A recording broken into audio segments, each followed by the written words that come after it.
Francisco, muy buenas noches, qué gusto saludarte. Gracias, muy buenas noches. Bueno, estamos con este tema de la controversia por el tratado comercial, el TMEC, entre México, Estados Unidos y Canadá. Hay de hecho dos, el que ya dio inicio es este de las reglas de origen, pero el otro es el que tal vez nos preocupa más. ¿Es así? ¿Qué se corre? ¿Qué riesgo se corre? Sí, de alguna manera el gobierno de los Estados Unidos en primera instancia y después el gobierno de Canadá han hecho esta solicitud de consulta con respecto a 4 son los temas que ha puesto el gobierno de los Estados Unidos. El primero tiene que ver con una falta de respuesta a las solicitudes puestas ante la Comisión Reguladora de Energía, la CRE. Un segundo tema tiene que ver con una prórroga que otorgó la Comisión Reguladora de Energía a Pemex para no tener que cumplir con la norma de azufre en el diésel, cuestión que no hizo con otras empresas. Un tercer tema es este memorándum de la Secretaría de Energía que obliga a las empresas a comprar el gas natural a Pemex y Comisión Federal de Electricidad. Estos 3 temas son temas operativos. Consideramos que se podrán resolver con el diálogo con relativa facilidad. Hay un cuarto tema que tiene que ver con la prioridad de despacho de la electricidad de la Comisión Federal de Electricidad, de acuerdo con lo que establece la ley de la industria eléctrica. Y es donde consideramos que es el punto crítico.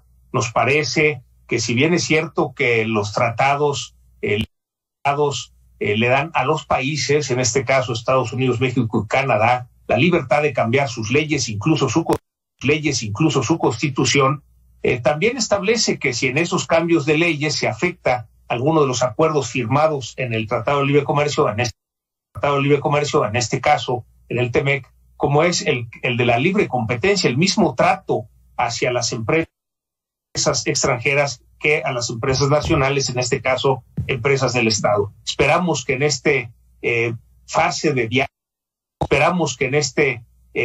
fase de diálogo de la solicitud de consulta se resuelva. Si no, Francisco, esto se tendría que ir a paneles internacionales en donde, en caso de resultar favorable Estados Unidos y Canadá podrían ponernos aranceles a las exportaciones mexicanas. Ahí estaría el gran riesgo, porque las exportaciones han sido el motor de la economía mexicana y por eso esperemos que no lleguen esas instancias que detendría de alguna manera este crecimiento de la economía mexicana. No, podría llegar el momento en que si esto ocurre, José Medina Mora, el presidente les pidiera a los empresarios, a los industriales que, déjenme decir, que aguanten el trancazo en beneficio de México. Digamos, en este caso, esta es una negociación en donde no intervienen las empresas, es una negociación entre los gobiernos de Estados Unidos, Canadá. Pero por eso mismo, José, que el presidente les pida aguanten la elevación de los aranceles. Digamos que eso lo que haría es que los productos mexicanos estarían más caros en el mercado estadounidense, con lo cual pues muchas empresas americanas comprarán sus productos en otros países, es decir, perderemos competitividad como país. No se trata de que las empresas pongan de su parte, digamos, dependiendo de los aranceles que ponga el gobierno de Estados Unidos, pero lo que establece el acuerdo en el TMEC es que pudieran poner sanciones equivalentes a lo que ellos pierden precisamente al ser tratado de manera injusta. Esto se ha estimado, Francisco, entre 10,000 y 30,000 millones de dólares por lo mismo. Podían ponerle aranceles a muchos productos. Ay, sin duda. José Medina, déjame. Ay, sin duda. José Medina, déjame aprovechar que te tengo en palabras y preguntarte una primera opinión del decreto marcado hoy en la mañana como acuerdo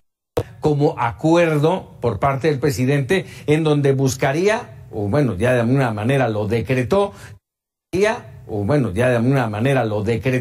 que la Guardia Nacional dependa de la Sedena, de la Defensa Nacional.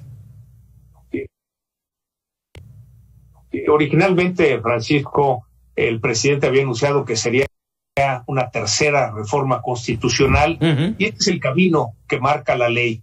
De acuerdo con el artículo 21 de nuestra Constitución, el Ejecutivo no tiene facultad para, a través de un decreto, pasar la Guardia Nacional, que debe tener un mando civil, a que pase a la Secretaría de la Defensa Nacional. Es decir, estaría siendo inconstitucional ese decreto, y esperemos que, si en caso de que así lo quiera hacer, pues el Poder Judicial también intervenga para detener, porque lo más importante en este país es el cumplimiento de la Constitución. Desde el Observatorio Ciudadano Guardianes de la Constitución, en donde no nada más Coparmex, sino los principales colegios de abogacía hemos hecho una alianza, pues estaremos señalando estas desviaciones, estos incumplimientos, estas inconstitucionalidades.